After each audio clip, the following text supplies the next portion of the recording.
vamos a meternos de lleno en un libro que es, bueno, mucho más que una simple historia. Es toda una experiencia. Promete un viaje único, pero arranca con una advertencia que, francamente, lo cambia todo. Imagínense abrir un libro y que lo primero que lean sea esto. Desde el inicio, nos prepara para algo que va más allá de una novela común y corriente.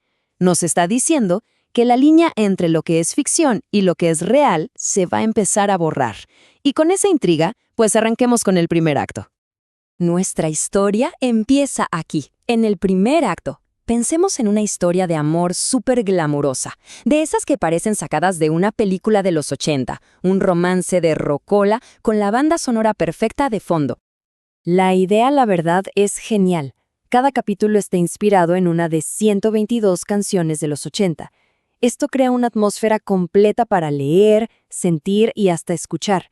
No es solo leer una historia, es sumergirse por completo en esa época. Y claro, en el centro de todo está él. Y aquí lo conocemos, Rubén Sandoval, un novelista de éxito de 50 años que regresa a Jacksonville, Florida. Y ojo con cómo se describe a sí mismo. Alguien que ha dominado el arte de la llegada. El tipo de persona que entra a un lugar y todas las miradas se clavan en él.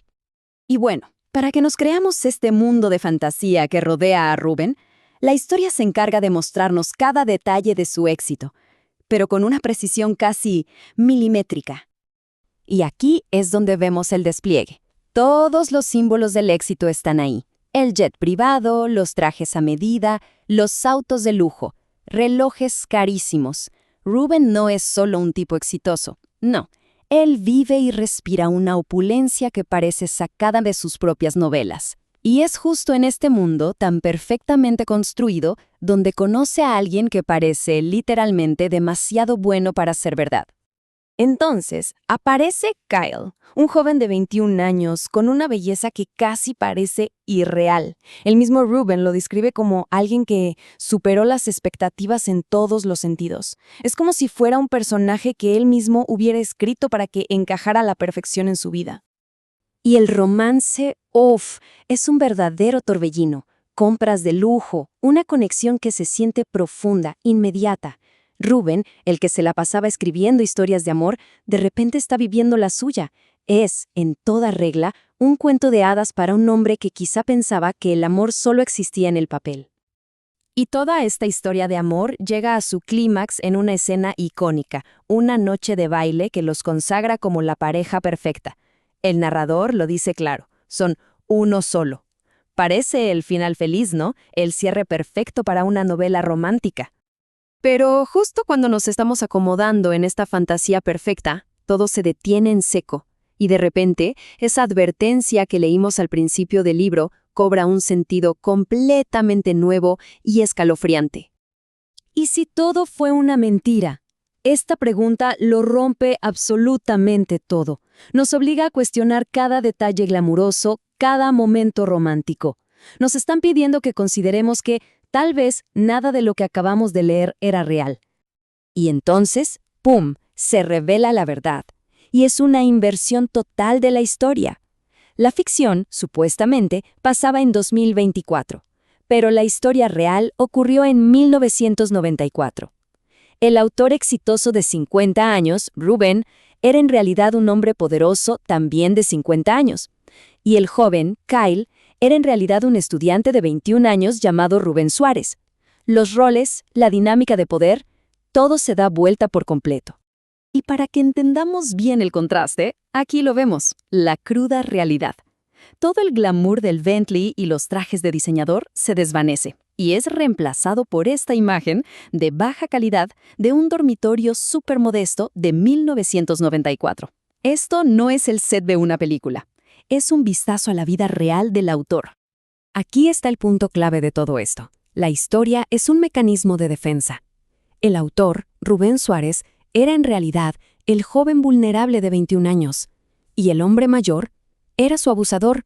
Lo que hizo fue invertir los roles para poder contar su historia, para poder procesar el trauma desde una posición de poder que en la vida real nunca tuvo. Y estas imágenes lo que hacen es reforzar todavía más ese abismo entre la fantasía y la realidad. Aquí no hay lujo, para nada. solo la evidencia de una vida humilde, difícil, muy muy lejos de esa narrativa de riqueza que nos presentaron al principio. El autor, con sus propias palabras, describe la manipulación psicológica que sufrió. Es una metáfora escalofriante, que no solo transmite la crueldad, sino la impotencia total, el tormento de ser visto como un simple juguete. Y las consecuencias de ese abuso fueron, bueno, devastadoras. El autor lo perdió absolutamente todo, su dinero, su salud, su hogar. Terminó viviendo en un garaje, completamente solo, y su único refugio, su única escapatoria, eran los libros en la biblioteca pública. Pero la historia no termina ahí, en la desesperación. A partir de ese colapso total, el autor encontró una manera de usar su trauma para crear arte y, finalmente, para sanar. El propio libro se define como la arquitectura de una mente protegiéndose a sí misma. Es una forma de lo que se llama ficción autobiográfica, un viaje codificado donde el autor se divide en diferentes personajes para poder enfrentarse a su pasado. Es, en esencia, una herramienta de supervivencia que se convirtió en arte. Miren, para Rubén Suárez, escribir no era una carrera ni una simple forma de expresarse. Fue, literalmente, lo que lo mantuvo con vida. Las palabras fueron sus salvavidas. Y este camino nos muestra toda esa transformación. Primero fue pura supervivencia. Después, sumergirse en la literatura para encontrar algo de consuelo. Luego, el acto de crear, de usar la ficción para tomar el control de su propia historia. Y finalmente, el despertar. Ese momento en que el dolor más profundo se convierte en una obra de arte, que además puede ayudar a otros. Y este es el mensaje final, el más poderoso de todo el libro. La sanación no es el destino, no es algo que simplemente te pasa. Es una elección, es un recordatorio de que, incluso después del trauma más profundo, existe la posibilidad de elegir un camino diferente. Un camino de recuperación y de reclamar la propia vida. Una idea que sin duda se queda dando vueltas mucho después de cerrar el libro.